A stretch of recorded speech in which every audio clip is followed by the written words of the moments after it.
Fui uno de los fundadores, ¿no? Al lado de Ulises Estrella, de Marco Muñoz, de Andro Katz, Simón Corral, creo que había alguien más. Los ánsicos surgen como una respuesta a una crisis educativa y cultural del país. Pero sobre todo los debates y las conversaciones que se daban aquí, en esto que ahora desgraciadamente es otra cosa, ¿no? Ya no es del 77, ahora es... Fue clausurado en el año 63, 64. Cuando empezó la dictadura militar. Claro. Esta misma cortina se bajó y pusieron unos grandes sellos. Clausurado. Era un peligro para la nación. Así fue. Éramos subversivos. Estamos hablando del año 61, 62, 63. Hay que recordar que en el año 63 es la dictadura militar. Hay que recordar que la CIA se había metido directamente aquí en el país, según cuenta incluso el libro de Philip Agee. Y hay que señalar que el mundo entero estaba removido. Una de las cosas que más influyó en nosotros fue la Revolución Cubana. Eso abrió cauces, abrió dimensiones impresionantes para ver un nuevo mundo, como decíamos, el hombre nuevo. Todos los acontecimientos que se dieron aquí fueron muy interesantes y quizá también es el origen del teatro, ¿no? Lo interesante del Café 77 es que después tuvo sus réplicas en todo el país. Pues. Así es. En Guayaquil, en Cuenca, en Riobamba, aparecieron cafés, sitios de encuentro de cultura. De discusión, de debate, de conversaciones. Sí. Y también, claro, grupos también de Eso dio vanguardia. lugar a la Asociación de Escritores Jóvenes del Ecuador. Por supuesto. La Asociación de Escritores también. Que no tenía oficinas aquí, me parece que aquí era donde se trabajaban los En textos. definitiva se dio un fenómeno importante. No, por supuesto que fue un hito cultural que no se ha vuelto a repetir.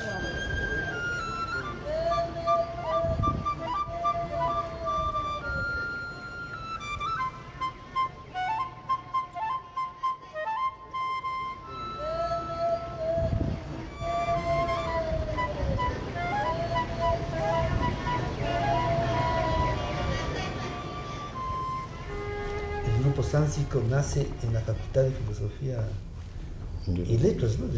No sé si se llamaba así, de la Universidad Central. Claro. De manera que viene de quienes estudiaban filosofía y estaban de hecho preocupados por la situación del país y de la cultura, ¿no? En esos primerizos años, 61, 62, les conocí en un recital que ellos daban en la Facultad de Filosofía.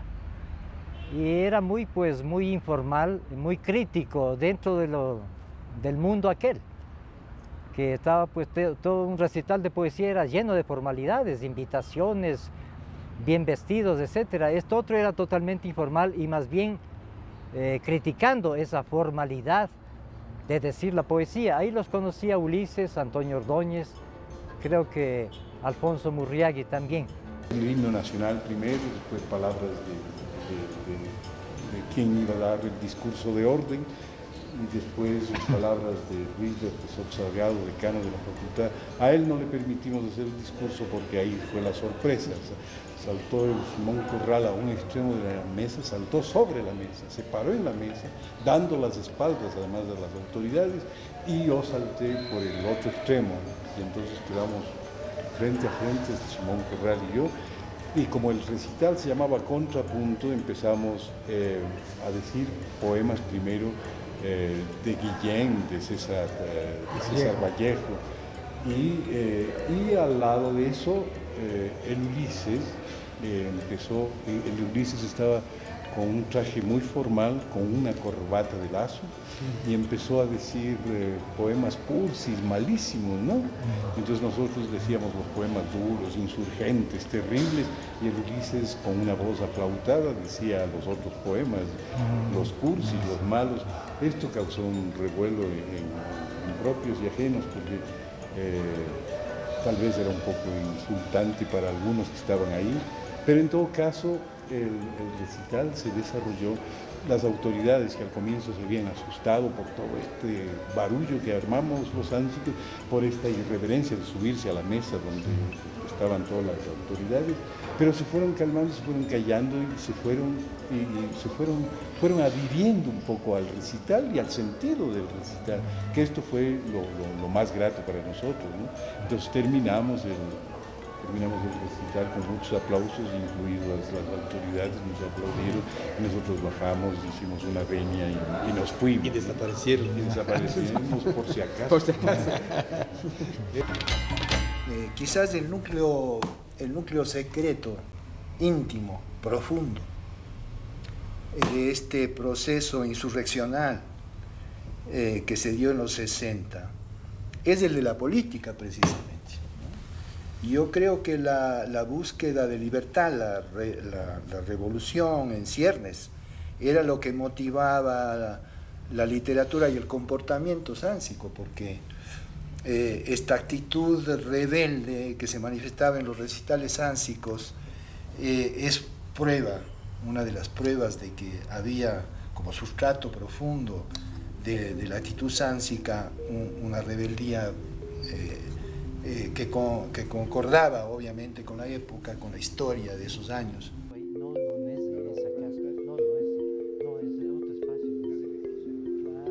Y tomamos, claro, la imagen de los reducidores de cabeza, los shuar del Alto Amazonas, que podía significar metafóricamente la posibilidad, digamos, la provocación al público para que se sepa que había cabezas demasiado engrandecidas que había que reducirlas, y la fundación del grupo Sánsicos Reducidores de Cabezas, que hizo que yo me dedique intensamente a la literatura y al estudio de la filosofía. Hablando de estos temas de la modernidad, yo también recuerdo un artículo tuyo, dos artículos que salieron en Fucuna, el uno sobre la Lazo Indoamérica. ¿Cómo era esa visión que tú tenías de los indígenas puestos ahí? Bueno, no es un articulito minúsculo, pero era un poco un artículo indignado por por el maltrato estético, digamos. Entonces era muy esteticista, digamos. Lo que yo afirmaba ahí resonaba un poco las primeras lecturas de Roland Barthes, ¿no? Era que lo que habían hecho es una especie de muestrario de cabezas de indios, ¿no? Que no respetaban la propuesta de espacio que cada una de las esculturas implicaba por sí misma. Es decir, cada escultura implica o propone un espacio que lo ve. Entonces ahí, en verdad, cada una de estas estatuas estaba siendo violentada, digamos, en su propuesta de espacio, y estaban juntadas, decía, como una explosión de tubérculos, parecía, ¿no? Entonces un poco era nada más de eso, ¿no? Pero era también... ¿Qué implicaba el maltrato? Obviamente el desprecio hacia el indígena, ¿no? Pues todos los metemos a todos ahí ya. Y eso continuó a otro artículo a propósito de ponerle a la Virgen de Quito en el panecillo y eliminar la posibilidad de que suba a Atahualpa. Pues sí, claro. Sí, todas esas cosas. Esos dos artículos. También uno largo que te mandé, me acuerdo yo, el primero que te mandé además ni en sobres, en una cajita de puros habanos. El manuscrito, en esa época no había nada de estas cosas, era el manuscrito original, me acuerdo, ¿no? Que te mandé. ¿De qué? Una cosa sobre imperialismo. Sí, pero ese es el de la posibilidad de cambio. Ese que era así. Célebre estudio, pues se publicó en partes. Sí, en partes. En Fucuna.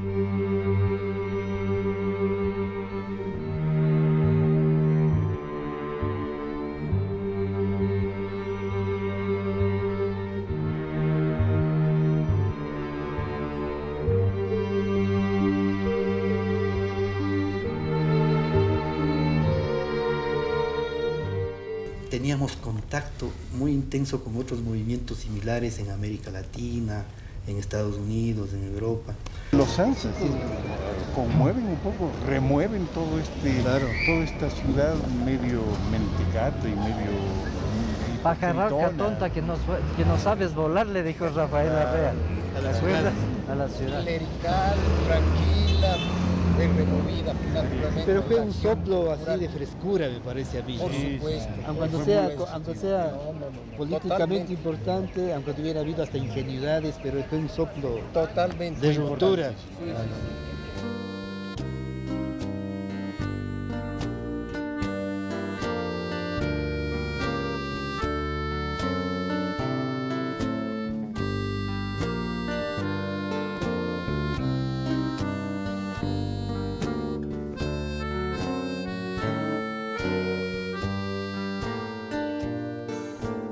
El grupo Sánsico terminó, es decir, duró la década del 60-70. Lo que pasa es que no es que terminó, no nos peleamos, no rompimos nada. Lo que sucede es que evolucionamos, simplemente eso, ¿no es cierto? Nosotros teníamos una tendencia política, éramos políticos, ¿ya? Militábamos en un partido de izquierda, la mayor parte, ¿no? Y entonces se desenvuelve la labor literaria, empezamos inclusive a pensar en la publicación de libros y todo eso, y la cosa política nos va llevando a cada uno a afirmar sus ideas políticas, ¿no? La literatura y el arte fue la preocupación de los jóvenes, porque por ahí la sensibilidad, y entre ellas la sensibilidad política, se iba a expresar.